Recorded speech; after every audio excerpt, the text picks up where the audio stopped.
بسم اللہ الرحمن الرحیم۔ فرعون کو دین کی دعوت۔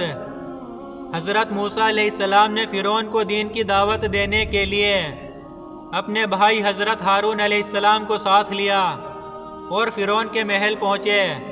محل کے دربانوں نے آپ کو اندر جانے نہیں دیا۔ موسیٰ علیہ السلام نے کہا، میں قاصد ہوں، یعنی پیغام لے کر آیا ہوں، تو دربانوں نے اندر جانے دیا۔ حضرت موسیٰ علیہ السلام نے فرعون کو دین کی دعوت دی تو فرعون نے کہا کہ تیرا رب کون ہے؟ جواب میں حضرت موسیٰ علیہ السلام نے کہا، وہ آسمانوں اور زمین کی تمام چیزوں کا رب ہے۔ یہ بات موسیٰ علیہ السلام نے تمام درباریوں سے مخاطب ہو کر کی تھی۔ فرعون بولا، اگر تو اپنے وعدے میں سچا ہے تو نشانیاں پیش کر۔ اب موقع آ گیا تھا کہ وہ دونوں معجزے پیش کیے جائے۔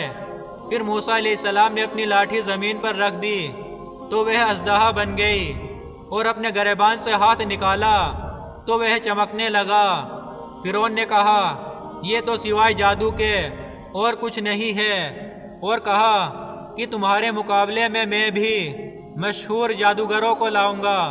موسیٰ علیہ السلام کو اسی وقت کا انتظار تھا کہ سب کے سامنے دعوت پیش کی جائے۔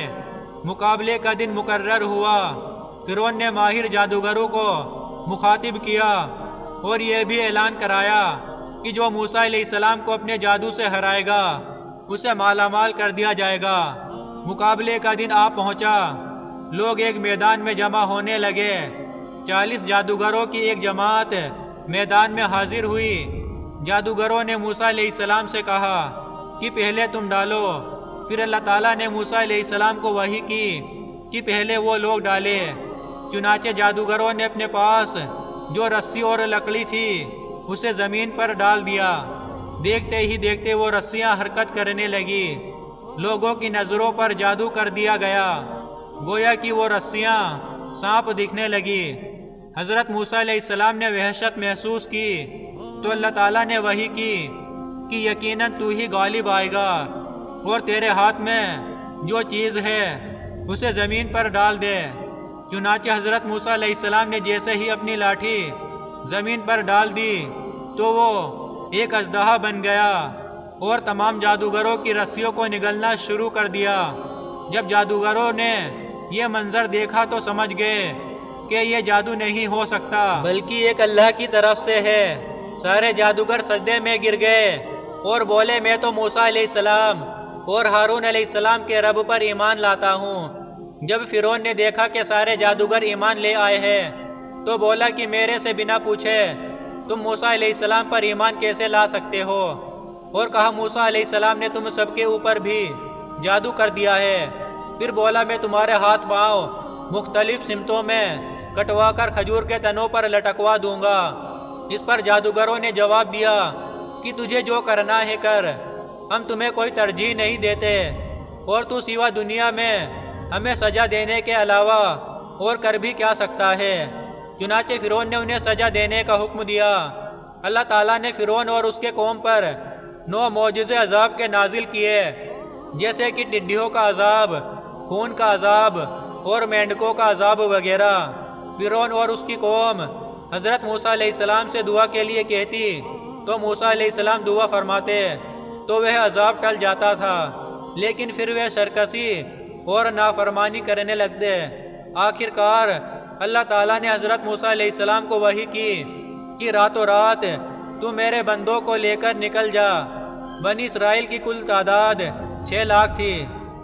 صبح جب فرعون کو یہ معلوم ہوا تو اس نے ان کا پیچھا کرنے کا حکم دیا۔ حضرت موسیٰ علیہ السلام اپنے لشکر کو لے کر نہر ہیمر کے کنارے پہنچے۔ جب انہوں نے پیچھے مڑ کر دیکھا تو فرعون اور اس کا لشکر پیچھا کرتے ہوئے چلا آ رہا ہے۔ یہ دیکھ کر بنی اسرائیل پریشان ہو گئے کہ اب کیا ہوگا۔ پیچھے فرعون اور اس کا لشکر اور آگے سمندر کی اونچی لہریں۔ پھر حضرت موسیٰ علیہ السلام کو وحی کی گئی کہ پانی پر اپنی لاٹھی مارو۔ جو ہی آپ نے لاٹھی ماری تو سمندر میں راستہ بن گیا اور پانی پہاڑوں کی طرح کھڑا ہو گیا۔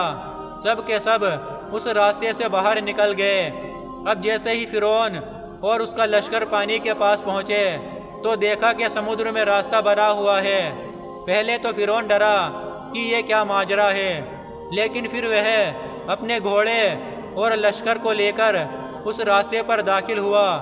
ادھر بنی اسرائیل کا آخری آدمی سمندر سے نکل رہا تھا اور دوسری طرف فرعون کا آخری آدمی سمندر میں داخل ہو رہا تھا۔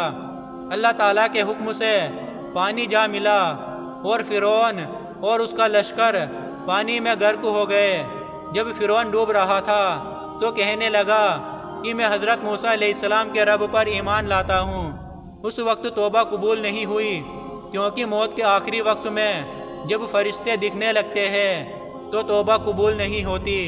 فرعون کی لاش کو اللہ تعالیٰ نے لوگوں کے لیے عبرت کا نمونہ بنا دیا، اور آج بھی فرعون کی لاش مصر کے عجائب گھر میں موجود ہے۔ فرعون سے نجات کے بعد بنی اسرائیل کو آرام اور سکون حاصل ہوا۔ ایسے ہی اسلامک واقعات سننے کے لیے ویڈیو کو لائک، شیئر اور چینل کو سبسکرائب ضرور کریں۔ السلام علیکم ورحمۃ اللہ وبرکاتہ۔